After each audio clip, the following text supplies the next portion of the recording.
नमस्कार मित्रों, आपके अपने YouTube चैनल हिंदी दर्पण के प्लेटफॉर्म पर मैं सभी मित्रों का स्वागत करता हूं। जी हाँ मित्रों, आज हम लोग आचार्य रामचंद्र शुक्ल के अनुसार काल विभाजन पढ़ेंगे। जी हाँ, इसे आचार्य रामचंद्र शुक्ल ने भक्ति काल का जो है विभाजन कितने भागों में किया है, जो काल का सगुण या निर्गुण है उसको हम लोग देखेंगे कि शुक्ल के अनुसार भक्ति काल का विभाजन कितने प्रकार की चीज़ें हैं। जैसे निर्गुण और सगुण दो भागों में उसके कितने भाग हैं और उसके अंतर्गत कितने आते हैं, इन सब चीज़ों को हम लोग देखते हैं। तो इससे पहले कुछ पंक्तियों को मैं कहना चाहूँगा। जैसे है, उम्र कभी थका नहीं सकती, उम्र कभी थका नहीं सकती, ठोकर कभी गिरा नहीं सकती, अगर जीतने का जज्बा हो तो परिस्थिति कभी हरा नहीं सकती। जी हाँ मित्रों, आपका पुनः स्वागत है आपके अपने यूट्यूब चैनल हिंदी दर्पण के प्लेटफॉर्म पर। जी हाँ, तो हम लोग देखते हैं कि शुक्ल के अनुसार जो भक्ति काल का काल विभाजन कितने प्रकार में इसे किए हैं शुक्ल जी हिंदी साहित्य सबसे बड़े विद्वान भी रहे हैं जो हिंदी साहित्य के, तो उनके अनुसार जो है मान्य मत भी इनका है ज़्यादातर। तो इनके अनुसार हम लोग देखते हैं काल विभाजन जैसे है शुक्ल के अनुसार भक्ति काल का विभाजन कितने प्रकार से हुआ है। तो हम लोग देख लेते हैं शुक्ल के अनुसार।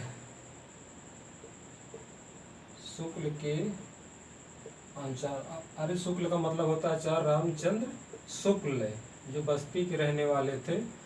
इनकी कर्मस्थली बनारस या काशी रही, लेकिन जन्मस्थली बस्ती थी। जी हाँ, बस्ती के अगोना नामक गांव में हुए थे 1884 में चंद्रवली शुक्ल के यहाँ। तो हम लोग देखते हैं शुक्ल के अनुसार भक्ति का विभाजन। शुक्ल के अनुसार भक्ति का विभाजन, शुक्ल ने कितने प्रकार भक्ति का विभाजन किया है इसको हम लोग देखते हैं। जी हाँ, शुक्ल के अनुसार भक्ति का विभाजन तो दो भागों में किए हैं, सगुण और निर्गुण में। जी हाँ, सगुण और निर्गुण में किए हैं। तो इसको हम लोग देख लेते हैं कौन कौन सी हैं।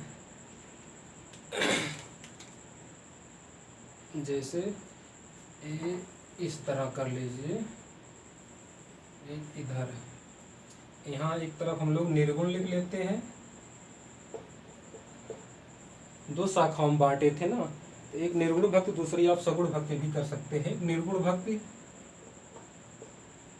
अरे निर्गुण का अर्थ होता है अभी भैया लोग निराकार ब्रह्म की उपासना, और सगुण का होता है सगुण भक्ति, अर्थात ईश्वर की, इसमें निराकार, इसमें ईश्वर को मान्यता दी जाती है, सगुण भक्ति। जी हाँ, सगुण भक्ति दो भागों में बांटे थे और इसके अंतर्गत भी कुछ उपशाखाओं को भी बांटे थे। तो उसको हम लोग देखते हैं।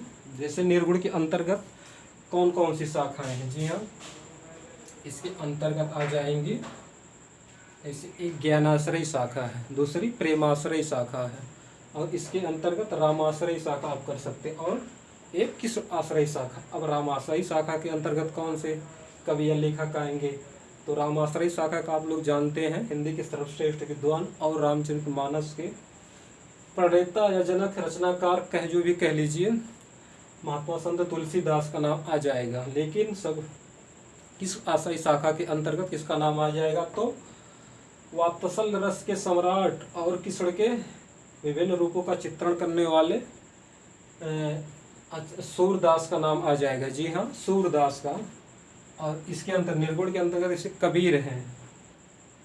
निर्गुण के अंतर्गत ज्ञानाश्रय शाखा के अंतर्गत कबीर आ जाएंगे। जी हाँ, ज्ञानाश्रय शाखा के अंतर्गत कबीर आ जाएंगे। और प्रेमाश्रय शाखा के सबसे बड़े पुरोधा हिंदी साहित्य और पद्मावत की रचनाकार, जो सर्वश्रेष्ठ रचना महाकाव्य की भी उपाधि मिली है पद्मावत को, उसके कौन है, मलिक मोहम्मद जायसी जी। जी हाँ, जायसी वही रायबरेली वाले, तो उनका नाम आ जाएगा। तो हम लोग देखते हैं यहाँ ज्ञानाश्रय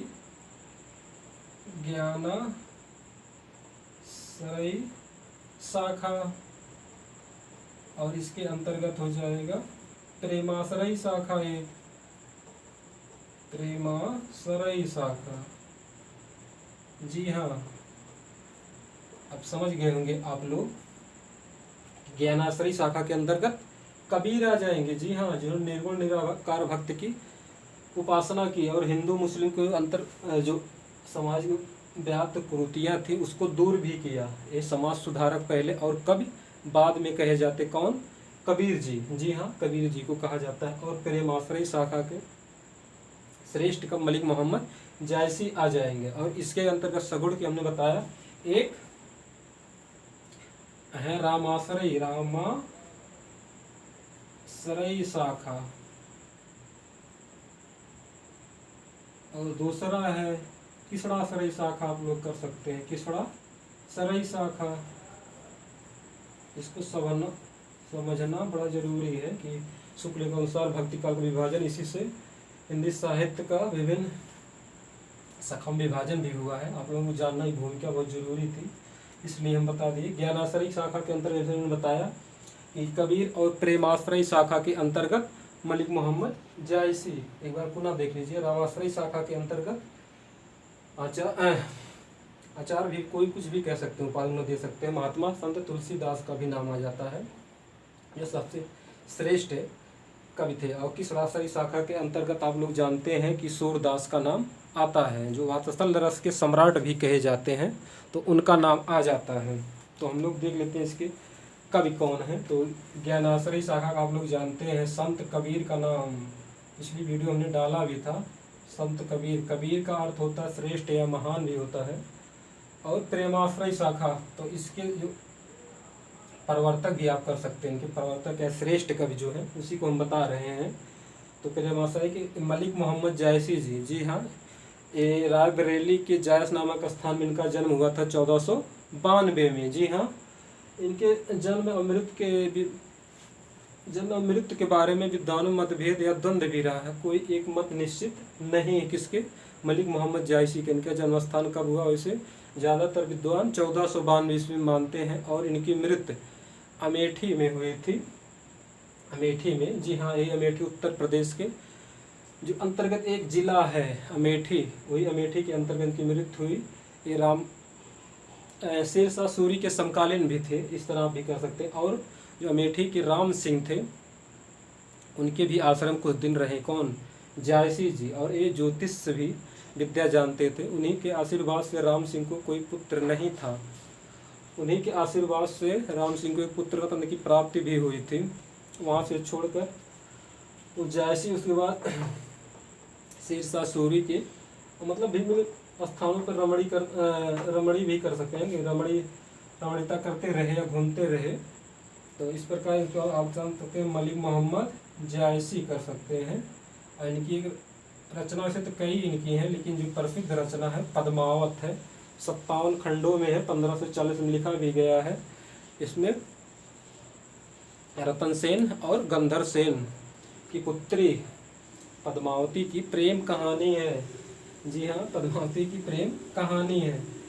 और आइए हम लोग देखते हैं रामाश्रयी शाखा। रामाश्रयी शाखा के जो अंतर्गत है कौन कवि है, तो इसके अंतर्गत आ जाएंगे, जैसे आप जानते हैं तुलसीदास, जो सबसे बड़े रामचरितमानस के रचनाकार भी हैं। जी हाँ, संवत 1574 में रामचरितमानस का रचना हुआ था, 2 वर्ष 7 महीना 26 दिन लगा था। जी हाँ, ये रमेश उपाध्याय एक आलोचक हुए, उन्हीं के अनुसार। लेकिन डॉक्टर रामचंद्र शुक्ल 2 वर्ष 7 महीना ही मानते हैं। एक चीज़ और कॉमन, 2 वर्ष 11 माह 18 दिन ये संविधान को लिखने में जो समय लगा, उसका समय आप लोग कंफ्यूज भी हो सकते हैं, इसलिए हम लिखा भी देंगे इसको कि 2 वर्ष 7 माह 26 दिन और 2 वर्ष 11 माह 18 दिन भारतीय संविधान के निर्माण में जो समय लगा था, तो कंफ्यूज भी करता आप लोगों को।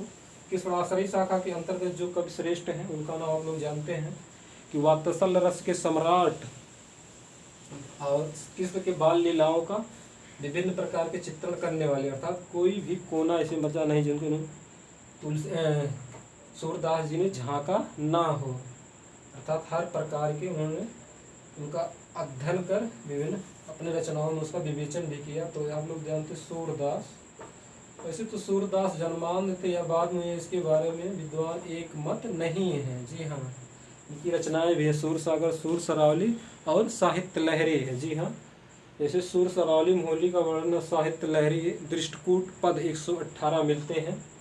इसी में इनका वंशज का वर्णन भी मिलता है कि सूरदास, इनकी वंशावली का वर्णन भी मिलता है। और इस प्रकार एक मत भी नहीं है इसके बारे में, हम कह सकते हैं कि विद्वान एक मत भी नहीं रहे। और सूर सागर जो है ये भ्रमर गीत पर भी प्रसंग पर आधारित है। और तुलसीदास को आप लोग जानते हैं, इनकी 12 रचनाएं वैसे तो हैं, लेकिन रामचंद्र शुक्ल 12 ही रचनाएं प्रमाणिक माने हैं, जो मान्य भी है, लेकिन अन्य विद्वान अलग अलग माने, कोई 14-15 तक भी पहुंचा दिया है। इनकी सबसे प्रसिद्ध रचना जैसे आप लोग जानते हैं रामचरितमानस है। जी हाँ, रामचरितमानस अर्थात 7 कांडों में विभक्त, जैसे बाल कांड, अयोध्या कांड, अरण्य सुंदर, इस प्रकार कुल 7 कांड का अध्ययन है इसे। और इनकी और भी रचना जैसे गीतावली है, दोहावली है, किसड़ावली है, बैराग संदीपनी है। वैसे तो उनकी प्रथम रचना बैराग संदीपनी का आप कह सकते हैं, इसको आप दार्शनिक ग्रंथ भी बता सकते हैं बैराग संदीपनी को। और इनकी अंतिम रचना कवितावली है, लेकिन कुछ विद्वान हनुमान बाहुक को भी मानते हैं, तो जो हनुमान बाहुक है कवितावली में संकलित है, तो इसीलिए उसको भी मानते हैं। कवितावली, गीतावली, बैराग संदीपनी, बरवेर रामायण है, रामलला नहछु है, और पार्वती मंगल है। पार्वती मंगल का अर्थ होता है शिव पार्वती का विवाह, जो आजकल चल रहा भी है, शादी विवाह का समारोह भी चल भी रहा है, तो उसमें उसका वर्णन किया गया है। गीतावली जो इम्पोर्टेंट एक है, सूरदास से प्रेरित होकर तुलसीदास जी ने इसका रचना किए थे। जी हाँ, रामलला नहछु है जो सोहरवा गीत पर, अरे भैया सोहर, सोहर जो होता है उसी पर आधारित इनका, जब नख बच्चों ने कट रहा था तो सोहर गीत हो रहा था, और उदाहरण उसी का इसमें वर्णन किया गया है। किसमें? रामलला नहछु जी है, नहछु रचना जो है उसमें इसका वर्णन है। जी हाँ, उसी में इसका वर्णन है। तो हम लोग आगे देख लेते हैं, तुलसीदास के ही बारे में हम लोग आज विस्तृत अध्ययन करेंगे। तो आगे हम लोग देखते हैं अच्छा या संत तुलसीदास के बारे में। जी हाँ, क्लियर हुआ? इतना देख लीजिए आप पुनः, उसके बाद हम आगे बढ़ते हैं। निर्गुण भक्ति शाखा के अंतर्गत ज्ञानाश्रयी शाखा है, प्रेमाश्रयी शाखा, और रामाश्रयी शाखा के अंतर्गत, सगुण भक्ति के अंतर्गत रामाश्रयी और किशोराश्रयी, रामाश्रयी के अंतर्गत तुलसीदास, और किशोराश्रयी शाखा के अंतर्गत सूरदास जी हुए। जी हाँ, सूरदास।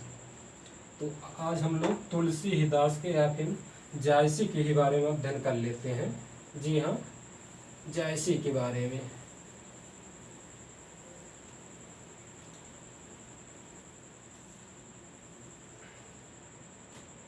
वैसे तो इम्पोर्टेंट सूरदास भी है, जायसी भी हैं, और मलिक मोहम्मद जायसी जिसे आप लोग कहते हैं, और तुलसीदास जी हैं। जी हाँ, तो अब हम लोग पहले तुलसीदास से शुरू कर लेते हैं। तुलसीदास, गोस्वामी तुलसीदास कर सकते हैं, गोस्वामी तुलसीदास। ओह जी, आपका दिन शुभ हो, रात मंगल में हो। जय हिंद, जय हिंदी।